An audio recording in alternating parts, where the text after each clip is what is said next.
Dear friends, आज का हमारा टॉपिक है क्रोमोसोम, जिसको हिंदी में गुणसूत्र के नाम से भी जानते हैं। गुणसूत्र कोशिका के केंद्रक में पाए जाने वाला एक सूक्ष्म सूत्र या थ्रेड जैसा भाग होता है जो वंशागति या इनहेरिटेंस के लिए इम्पोर्टेंट या आवश्यक है। गुणसूत्रों को सर्वप्रथम हॉफमिस्टर नामक वैज्ञानिक ने 1848 ईस्वी में डिस्कवर किया था, लेकिन क्रोमोसोम नाम सबसे पहले वाल्डेयर ने 1888 में दिया। गुणसूत्र इंटरफेज के समय आपस में एक दूसरे से उलझे हुए रहते हैं, जिनको हम कंबाइंड फॉर्म में क्रोमेटिन के नाम से जानते हैं। क्रोमेटिन को फ्यूजन स्टेन की सहायता से स्टेंड किया जाता है। क्रोमेटिन का वह भाग जो गहरा अभिरंजक या स्टेन लेता है, उस भाग को हेट्रोक्रोमेटिन रीजन कहते हैं। यह भाग जो है वो सेंट्रोमियर, न्यूक्लियोलर ऑर्गेनाइजर रीजन एवं टीलोमियर्स पर स्थित होता है। इस भाग को आनुवंशिक दृष्टि से अक्रिय माना जाता है। यह भाग अनुलेखन में या ट्रांसक्रिप्शन में भाग नहीं लेता है और यह परिधि की ओर होता है। ये भाग जो है क्रोमेटिन का, जो परिधि की ओर है, इसको हम हेट्रोक्रोमेटिन के नाम से जानते हैं। जबकि सेंटर में जो क्रोमेटिन का भाग है उसको हम यूक्रोमेटिन के नाम से जानते हैं।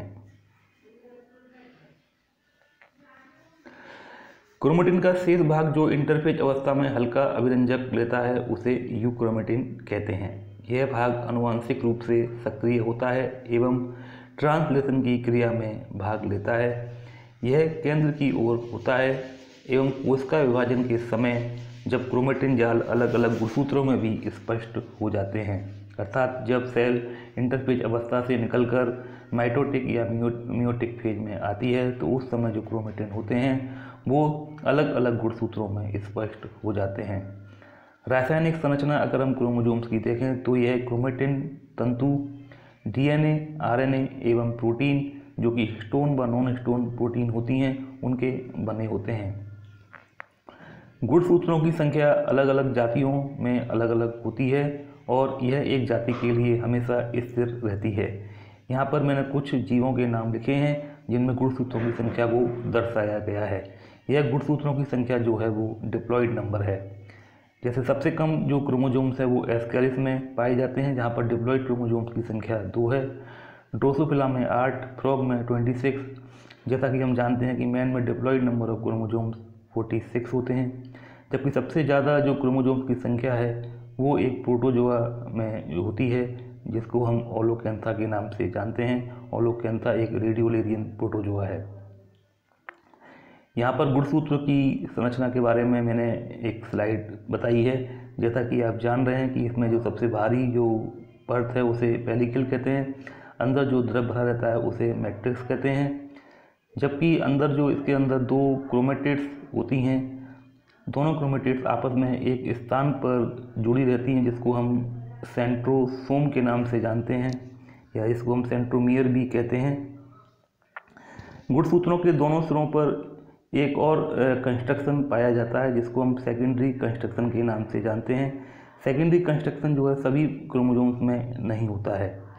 सेकेंडरी कंस्ट्रक्शन के दोनों ओर एक और गोल रचना होती है जिसको हम सैटेलाइट के नाम से जानते हैं। अर्थात ऐसे क्रोमोसोम्स जिनके अंदर सेकेंडरी कंस्ट्रक्शन पाया जाता है, ऐसे क्रोमोसोम्स को हम सैटेलाइट क्रोमोसोम्स या शॉर्ट में सेट क्रोमोसोम्स कहते हैं।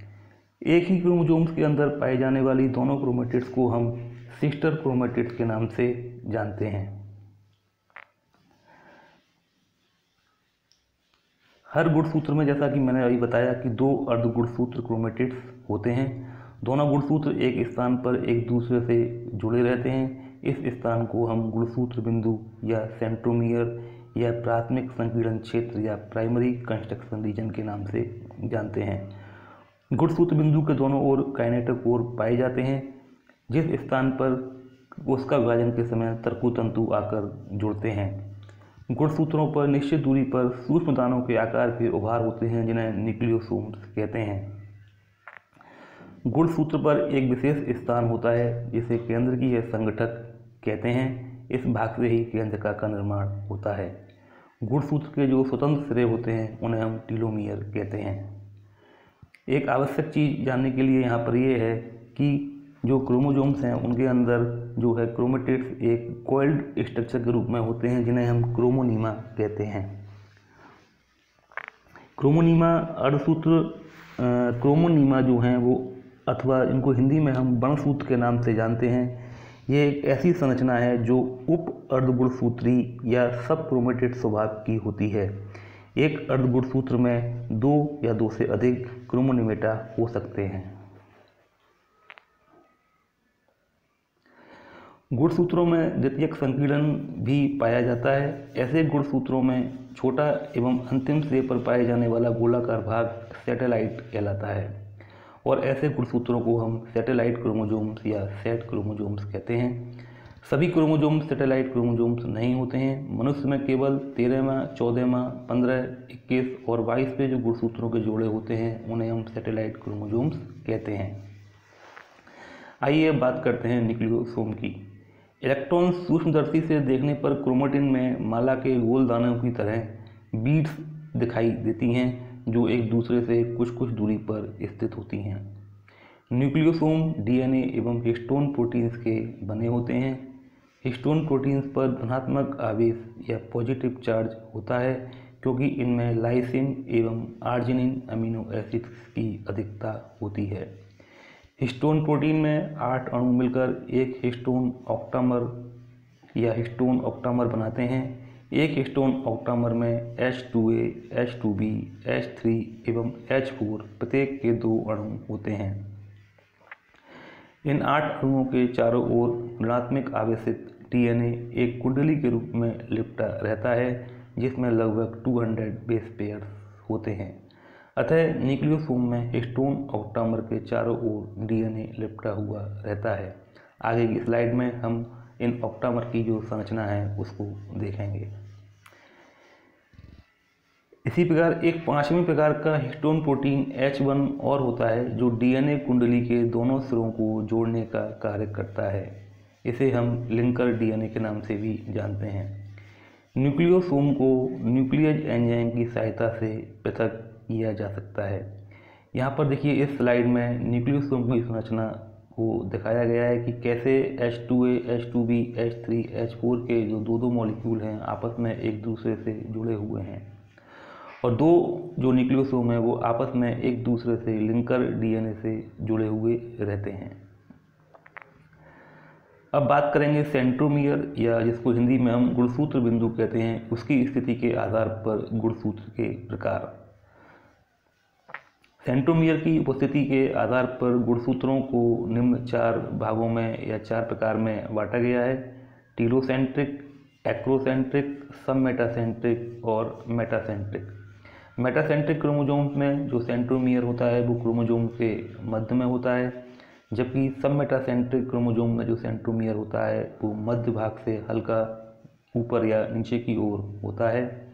जबकि एक्रोसेंट्रिक क्रोमोसोम्स में जो सेंट्रोमियर की उपस्थिति होती है वो एक सिरे पर स्थित होती है, जबकि टीलोसेंट्रिक क्रोमोसोम में सेंट्रोमियर की उपस्थिति बिल्कुल एक सिरे बिल्कुल क्रोमोसोम्स के एंड में होती है। अब गुणसूत्र बिंदु की संख्या के आधार पर या सेंट्रोमियर की संख्या के आधार पर भी क्रोमोसोम्स के कई प्रकार होते हैं, जैसे कि मोनोसेंट्रिक क्रोमोसोम। इस प्रकार के क्रोमोसोम में केवल एक सेंट्रोमियर होता है। अधिकांश पौधों और जंतुओं में इसी प्रकार के गुणसूत्र होते हैं। डाइसेंट्रिक क्रोमोसोम, इस प्रकार के जो गुणसूत्र में 2 गुणसूत्र बिंदु होते हैं, इसका जो बेस्ट एग्जाम्पल है वो कैंसर सेल्स हैं। पॉलीसेंट्रिक क्रोमोसोम, इस प्रकार के जो गुणसूत्र में 2 से अधिक गुणसूत्र बिंदु होते हैं, उदाहरण इसका जो है वो स्पाइरोगायरा है और एस्केरिस मेगालोसेफेला है। एसेंट्रिक क्रोमोसोम, इस प्रकार के क्रोमोसोम में सेंट्रोमियर एब्सेंट होता है और जो इसका उदाहरण है वो सीलिएट्स हैं। होलोसेंट्रिक क्रोमोसोम्स में गुणसूत्र की पूरी लंबाई में गुणसूत्र बिंदु फैले रहते हैं, उदाहरण इसका है निमेटोड, जो कि सिनोरैबिडिटाइटिस एलिगेंस के नाम से जाना जाता है। अब यहाँ पर कुछ क्रोमोसोम से संबंधित कुछ टर्म्स को मैंने डिफाइन किया है, जैसे कि जीनोम।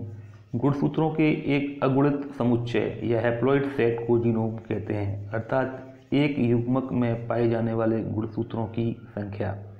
उदाहरण के लिए मनुष्य के शुक्राणुओं में गुणसूत्रों की संख्या 23 होती है, अतः मनुष्य का जीनोम 23 होगा। कैरियोटाइप गुणसूत्रों के समुच्चय की संपूर्ण आगारिकी को कैरियोटाइप कहते हैं। इसमें निम्न विशेषताओं का अध्ययन किया जाता है, जैसे गुणसूत्रों की संख्या, गुणसूत्रों का व्यास तथा लंबाई, प्राथमिक संकीर्ण और द्वितीयक संकीर्ण क्षेत्र एवं लंबी एवं छोटी भुजाओं का क्या योगदान है। इडियोग्राम कैरियोटाइप का जब हम ग्राफिकल रिप्रेजेंटेशन करते हैं तो उसे हम इडियोग्राम कहते हैं। यहाँ पर मैंने एक फिगर बनाया हुआ है जिसमें सभी जो ह्यूमन जो क्रोमोसोम्स हैं 23 पेयर, उनको मैंने यहाँ पर एक चित्र के माध्यम से समझाया गया है और इसी को हम इडियोग्राम के नाम से जानते हैं। यहाँ पर कुछ मैंने 2 पॉइंट्स बताए हैं जो कि कभी कभी नीट एग्जाम में पूछ लिए जाते हैं कि जैसे प्रथम गुणसूत्र जो है वो सबसे बड़ा होता है और इसमें 4220 जीन्स होती हैं, जबकि सबसे छोटा गुणसूत्र जो होता है वो बाई होता है और जिस पर लगभग 231 जीन्स होती हैं। तो ये कुछ बेसिक इन्फॉर्मेशन थी about the chromosomes and their numbers. तो निश्चित ही आप लोगों को ये समझ में आया होगा। आप हमारे चैनल को इसी प्रकार से देखते रहिए, सब्सक्राइब करते रहिए। अगर इस टॉपिक से संबंधित आपको कुछ प्रॉब्लम है तो आप हमारे YouTube चैनल के कमेंट बॉक्स में लिख कर अपनी प्रॉब्लम को हमसे शेयर कर सकते हैं, या हमारे व्हाट्सएप ग्रुप में आप अपना जो है प्रॉब्लम को शेयर कर सकते हैं। Thank you.